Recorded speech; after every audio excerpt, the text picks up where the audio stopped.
internautes yu bëri bëgg nañ ci am sa analyse. mooy la relation Sonko ak Diomaye. sëñ Saliou. relation Sonko ak Diomaye lan moo xew parce que tey on a comme l'impression. il y a une opposition interne. bi commencé jug ci ñoo xamante ni ñoo bokkoon benn bëgg-bëgg. benn mbëbët.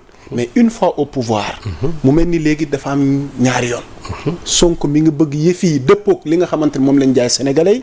mais de l'autre côté du camp du président on a comme l'impression que ni moom dafay gën a woote comme ni nga ko wax les réconciliations. mais booba sëñ Saliou damay ragal ndax choc naru tam qu'en est-il de la relation de Sonko ak Diomaye.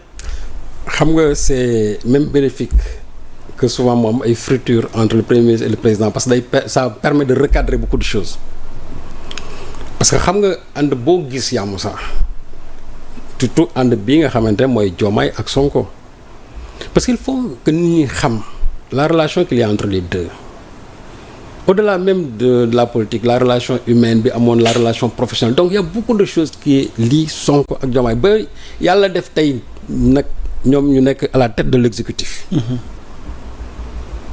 Sonko am ci liggéey bu bëri bu mu ci def pour que Diomaye soit le président de la République. mais xam nga le slogan Sonko mooy Diomaye Diomaye mooy Sonko. dafa am sama benn consoeur bu ma lire mu bind ci lu am solo Fatou Abdou Ndiaye. mu ne ce n'est pas un slogan c'est un pacte. mu ne Sonko mooy Diomaye Diomaye mooy Sonko du slogan pacte la.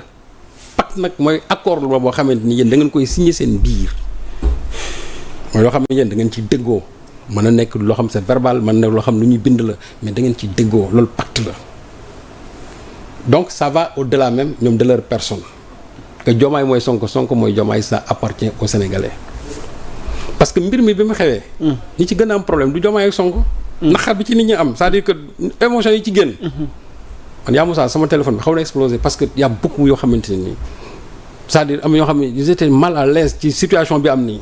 pour wax ne rek ne bëgguñu sax luy jëm a tilimal diggante Diomaye ak Sonko.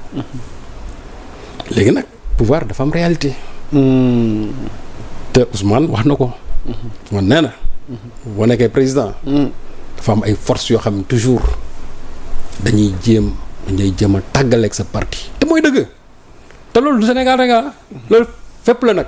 ndax tàmbaliwul fii. waaw la moo tax ma ne Ousmane la mu wax. waaw loolu dëgg la. parce que daf ci am ay intérêts yoo xamante ni. d'autres intérêts des intérêts financiers même au niveau international. yoo xam ni toujours ils vont faire de sorte que. surtout que tu as un super premier ministre boo xam ne ñoom xam nañ ñëpp dayoo bi mu am. parce que ça aurait été quelqu'un d'autre. les gens ne s'en soucieraient même pas seen yoon naw ci. et parce que c'est Ousmane Sonko te xam nañ l'esprit souverainiste de Sonko.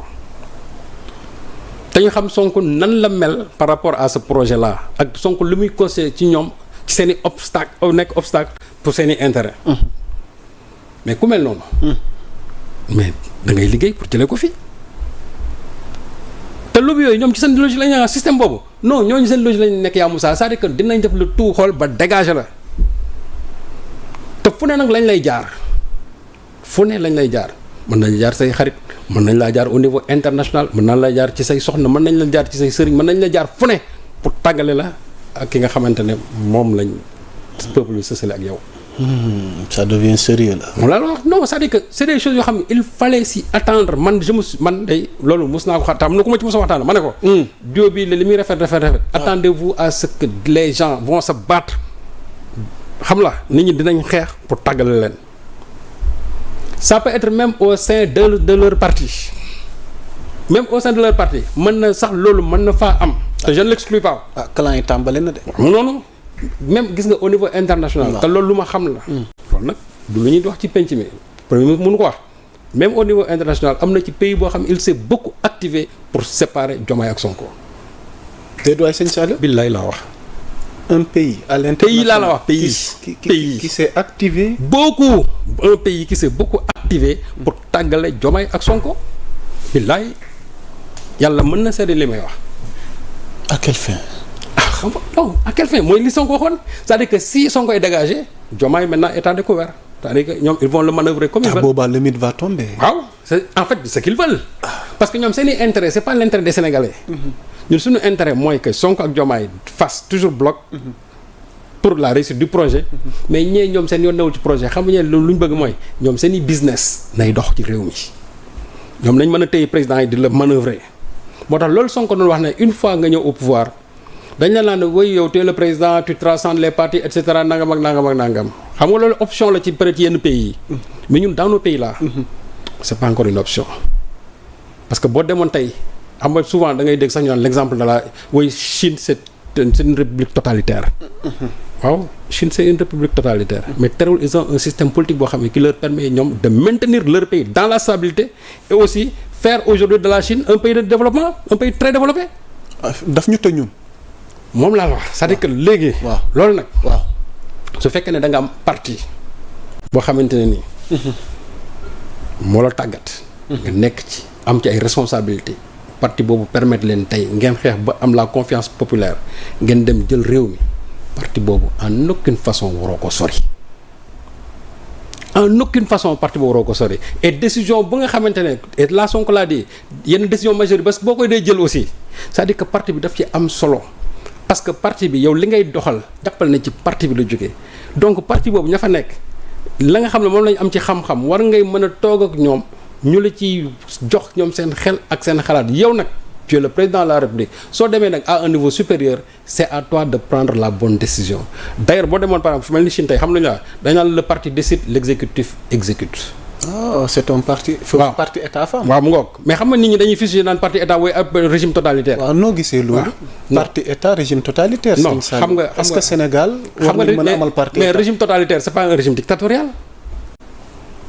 xam nga régime totalitaire mooy ñi nga xam ne dañu jàpp ne ñoom dañu accumuler lépp mais c'est pas un régime dictatorial parce que xam nga dictature mooy ki nga xamante ne yow toog nga lu la neex ngay def Chine du ñu def la neex du ñu def la neex.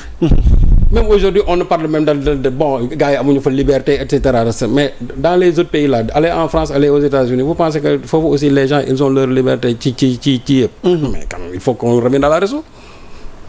Sénégal fii c'est-à-dire la notion de parti boo xoolee ñi nga xamante ne yëpp tey. dem nañ ci régime jóge fa daanu am problème. c'est parce que dañu sori seen parti. Abdou Diouf ba mu jëlee parti am délégué ko xamatul lu xew ci réew mi ci lañ ko balee. sëñ Sall bu ma la déggee. concrètement mooy kii fi yàlla teg tey son excellence Bassirou Diomaye Diakhar Faye. ndax dafa war a bàyyi xel li ko fal. ah bu soree ngir ëllëg gi ñu jëm. bu soree parti bi. waaw parce que dama bëgg nga tënk parti boobu ndax am na yeneen points yu ñuy xaar ci seen relation. su soree parti bi li bëri na. su soree parti bi. waaw jàppal ne mandaam dina sooxe trop dina am problème parce que parti bi mooy ndëgër laayam. parti bi mooy ndëgër laayam c'est-à-dire que parti bi moo ko indi tey fi mu toog c'est pas les lobbies financiers c'est pas la société civile ak yooyu déedéet parce que ñooñu ba même soo leen doon xool ñooñu ils se sont toujours battus pour que le PASTEF n'accède pas au pouvoir système yi fi nekkoon une part de la société civile ak ñenn yi nga xam ne c'est les lobbies financiers yi nga xam ne ñoom système Macky la ñuy soutenir woon ak yenn pays yi mais ils sont toujours battus pour que le PASTEF n'accède pas au pouvoir PASTEF li ko indi mooy son parti bi ancré maintenant dans les masses ñooñu ñoo tax Pastef tey egg ci pouvoir bi même les médias étaient dans ce combat. moo tax ba leen Sonko di wax ne leen yéen tey médias yi indiwuñu leen fii. xanaa les médias sociaux mais les médias mainstream là indiwuñu leen fii donc loolu lu war ngeen xam moo tax pour moo wax ne parti dafa am solo boo gisee Mamadou Dia problème bi mu amoon ak Senghor loolu ci la woon Mamadou Dia boo ko mosaan wax il te parle de la primauté du parti naan la li nga xamante ne. décidé wuñ ko ci parti bi un groupe de députés mënuñoo xëy na dañ koy décider. ça signifie que parti dafa am solo parce que les grandes orientations yi. yu ci bëri dafay jóge ci parti bi. ñun suñu démocratie man jàpp naa ne noonu la war a solo cela ne veut pas dire que quand on parle d'état pastefien ou bien je ne sais pas l'état du Pastef mais lii Sonko wax man jàpp naa ne mooy dëgg su fekkee ne yow da nga ñëw nguur les points c'est-à-dire les postes stratégiques yi nga xam ne moo leen mën a permettre yow sa projet boobu nga jaay nit ñi ba nit ñi jënd ko nga doxal ko mais say nit nga fay teg logiquement say nit nga fay teg cela n'exclut pas que am nga say alliés war ngeen mën dugal non man je suis toujours pour l'ouverture mais daf ci am man jàpp naa ne ay points clés yoo xamante ne nii danga fa war a teg soo fa tegul nit aussi nga teg fa au moins un homme politique ou bien une femme politique. Je prends par exemple le cas de la justice. Moi, je n'ai rien contre Ousmane Diagne. C'est quelqu'un que j'aime bien. Ok. mais imaginez Ousmane fi mu nekk tey. bu fa une femme comme Mimi Touré nekkoon kon du demee nii. Mimi Touré. bu fa newoon tey. man jàpp naa ne demee nii. te man xam naa ne Mimi Touré tey buñ ko tegoon foofu. duñ ci teg 2 ou 3 mois du ñu enclencher procédure pour mën a woo Macky Sall ñëw déglu ko ci li xew ci réew mi. Sëñ Sall pourtant Ousmane Diagne est réputé être un excellent magistrat. non excellent magistrat. Il s'avère qu'il est un homme à la place. Non, excellent magistrat. Ne signifie pas excellent ministre. gis nga dafa am loo xamante ne nii toujours dafa am ay soubassement politique Ousmane n'est pas politique. dafa am ay postes ministères yoo xam ne nii gis nga il faut nga teg fa un homme politique mu koy doxal.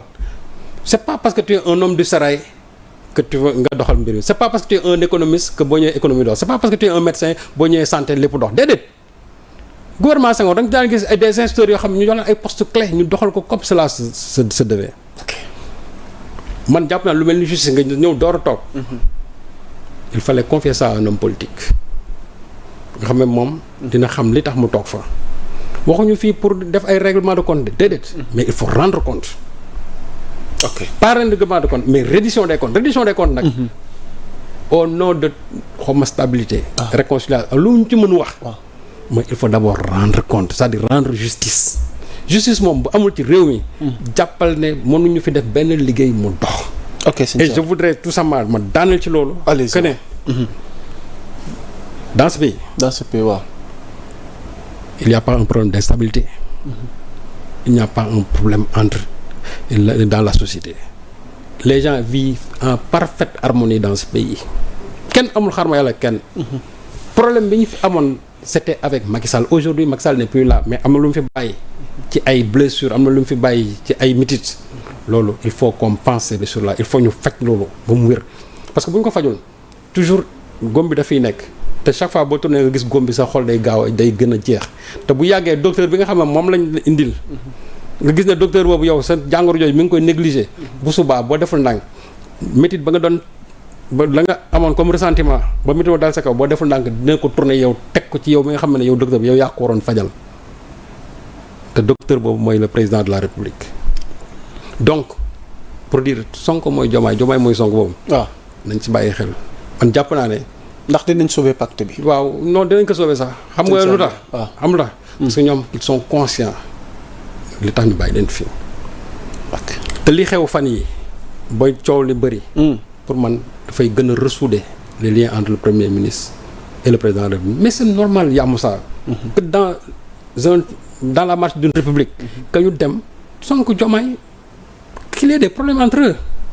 mais problème samay il faut chercher les solutions parce que nit ñi duñ leen ci bàyyi. su fekkee ne mooy nañu ñëw rek gars yëpp mais nit ñi duñ leen ci bàyyi ku dégg bëccëg les gens vont manœuvrer pour tàggal leen la preuve. bi ñuy def avant ñu def gouvernement bi combien de gens sont levés ici pour dire non Sonko place am assemblée nationale. les Alioune Tine les kii ñu bëri tréwusé nañ loolu ne non Sonko bu nekkee ci gouvernement day jeune Diomaye na dem fële. ñooñu déjà ñoom prévoiroon nañ seen plan parce que xam nañu le poste stratégique bu mën a protéger président bi c'est le poste de premier ministre et le président Diomaye devait être le président le plus heureux du monde parce que am un premier ministre comme Sonko muy def liggéey bi muy def te di ko def sous l'autorité même de ce même président non Diomaye doit être le président le plus heureux du monde te man de li ma koy ñaan mooy qu'il évite lobby yi nga xamante ne ñooy jëm toujours pour tàggale ko parce que moom Sonko c'était bien avant démb sax lobby yooyu ñu ngi fi ils seront toujours ici toujours ils seront là ces pays là yi nga xamante ne ils œuvrent pour la séparation entre les deux ces pays là et aussi ñoom c'est pour sauver toujours leurs intérêts qu'ils ont dans ce pays parce que ñoom jàpp nañ ne lépp lu leen xañ ci réew mi Sonko moo leen ko xañ donc il ne parle jamais du président Diomaye ñoom dañ jàpp ne lu fi xew Sonko leen ko xañ donc comme que Sonko c'est l'homme à battre mais il faut l'abattre c'est-à-dire par tous les moyens mais foofu dogguma la balaa ngay daaneel il y a eu donc rumandaat nañ une réunion secrète entre Sonko ak Diomaye pour jéem a arrondir les angles ndax il faut que ñoom ñaar ñu toog ndax waruñu réeroo par rapport à cette réunion secrète ndax solution génn fa vraiment pour que ñu bañ a mayeti yow li ngay ragal mu nar a am.